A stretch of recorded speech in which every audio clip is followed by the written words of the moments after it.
उसकी रहमत देखिए, वो फरमाता है डरो मुझसे बस।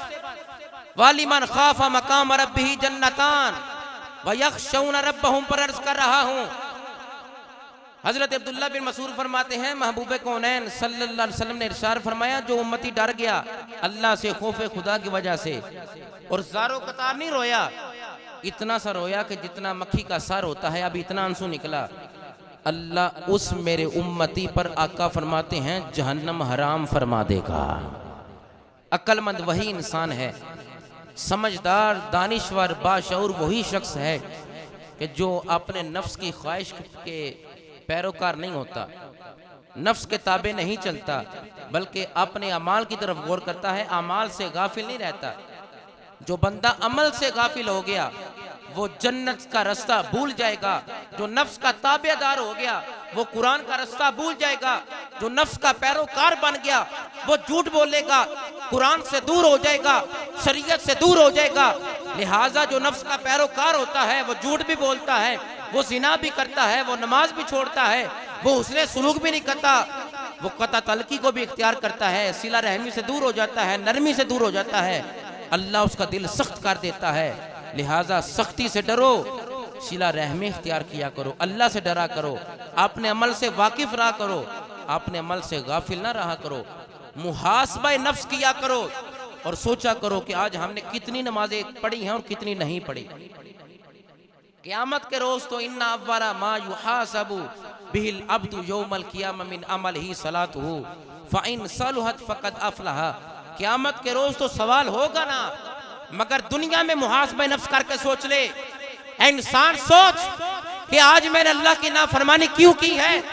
कल माशर का मैदान होगा, सवा नेज़े पर सूरज होगा, जमीन तांबे की तरह तपती होगी, कता तलकी करने वाले को एक साइड पर खड़ा किया जाएगा, बेनमाजी को साइड पर खड़ा किया जाएगा, अल्लाह के नाफरमान को साइड पर करके पूछा जाएगा, बता तुझे जिंदगी किस लिए दी गई थी, बता तुझे जवानी किस लिए दी गई थी, बता बोलने की ताकत किस लिए थी, ये जवानी के शबो रोज किस लिए थे। अगर आज मुहासबा नफ्स ना करेगा, अगर इंसान अपने अमल से गाफिल रहेगा तो कल जहन्नम रसीद किया जाएगा।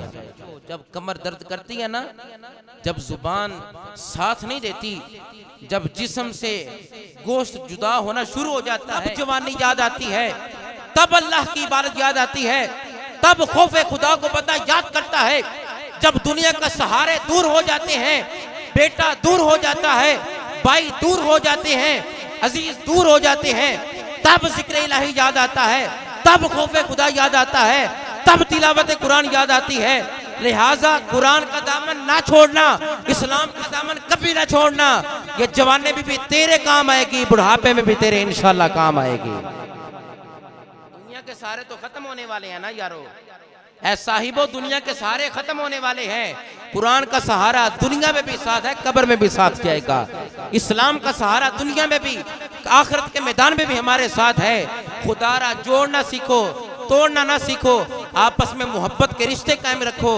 इस दुनिया में भी मोहब्बत ये काम आने वाली है, हशर के मैदान में भी काम आने वाली है। जुबैर बिन मोतम रावी आका अलैहिस्सलाम ने इरशाद फरमाया, कता तलकी करने वाला, नमाजें भी पढ़े बंदा, आप बताएं मुझे, रोजे भी रखे, वालिदैन की खिदमत भी करे और रिश्तेदारों को आपस में तोड़े, कभी जन्नत में जाएगा? रमजान के रोजे रखे, तिलावत कुरान करे, इतिकाफ भी कर ले, सुनो अमल एक तरफ है। हजरत जुबैर बिन मोतम रावी कहते हैं कि नबी अकरम सल्लल्लाहु ताला अलैहि वसल्लम ने इरशाद फरमाया, रिश्तेदारी तोड़ने वाला कभी जन्नत नहीं जाएगा। अल्लाह अकबर कबीरा। आका फरमाते हैं जो रिश्तेदारी को तोड़ता है वो जहन्नमी है, जन्नत में नहीं जा सकता। नमाज पढ़े, रोजे रखे, हज करे, ज़कात दे दे, अमाले सालिहा एक तरफ है। अगर बंदा कता तलकी करता है, रिश्तेदारी तोड़ता है, तो कभी जन्नत जा सकता नहीं, वो जहन्नमी है जो कता तलकी करता है। दूसरी हदीस सुनिए, ये भी बुखारी शरीफ की है। गुलाम है, आका अलैहिस्सलाम ने इरशाद फरमाया, जिसको ये बात अच्छी लगे कि उसका रिज़्क़ बढ़ा दिया जाए और उसकी उम्र में इजाफा कर दिया जाए, उम्र लंबी हो जाए, रिज़्क़ बढ़ा दिया जाए, वो क्या करे? आका फरमाते हैं वो सिला रहमी किया करे, अल्लाह इसी की बदौलत उसका रिज़्क़ भी बढ़ा देगा, उसकी उम्र भी लंबी फरमा देगा।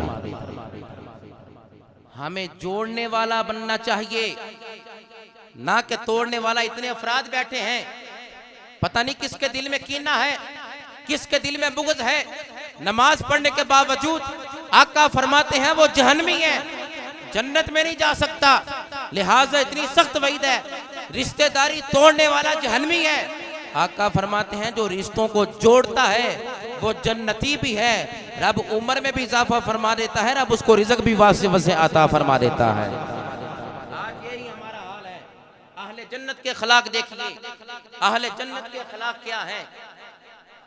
हम कहते हैं हम जन्नती हैं, क्या कहते हैं हम जन्नती हैं। जन्नतियों की निशानी क्या है, सिफ्त क्या है, वो कैसे लोग हैं। फरमाया जन्नतियों के अखलाक ये हैं, जन्नती बंदे के। फरमाया जो एहसान फरामोश हो उसी पर एहसान करना, ये जन्नती बंदों की सिफ्त है।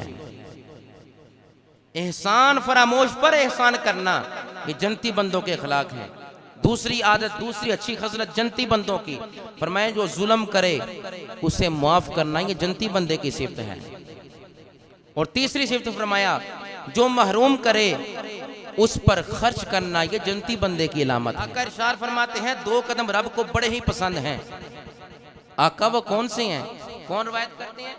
इमाम हसन इमाम हुसैन के भाई आप रवायत करते हैं कि मेरे नाना जान का फरमान है कि रब को दो कदम बड़े ही पसंद हैं। आका इरशाद फरमाए कौन से। फरमाया पहला कदम फर्ज नमाज की तरफ उठने वाला जो कदम है मेरे रब को बड़ा पसंद है। और दूसरा फरमाया सिला रहमी के लिए उठने वाला जो कदम है वो रब को बड़ा पसंद है। क़यामत का दिन होगा, मेरा रब तीन बंदों को, तीन तरह के लोगों को अर्श का साया अता फरमाएगा। कितने लोगों को, तीन तरह के लोगों को। अब आप भी हासिल कर सकते हैं, मैं भी। छोटी छोटी चीजें हैं, अगर हम अमल करें तो रब हमें जन्नती बनाता है, रब हमें जहन्नम से बचाता है, माशर की गर्मी से बचा रहा है। फरमाया तीन बंदों को अल्लाह अर्श का साया अता फरमाता है। हजरत अनस बिन मालिक रवायत करते हैं कि आका फरमाते हैं अल्लाह तीन बंदों को अर्श का साया अता फरमाएगा। पहला सिला रहमी करने वाले को क़यामत के दिन अल्लाह अपने अर्श का साया अता फरमाएगा। और दूसरा शख्स फरमाया बेवा औरत हो और उसी आलम में अपने बच्चे की अच्छी तरबियत करे, बेवा होकर बच्चों की तरबियत करे, अच्छी परवरिश करे, अल्लाह उस बेवा औरत को अर्श का साया। मैं तीसरा बंदा सखी इंसान जो यतीमों को, मसाकीन को, गुराबा को खाना खिलाए पेट भर कर, अल्लाह ऐसे सखी को क़यामत के दिन अर्श का साया अता फरमाएगा।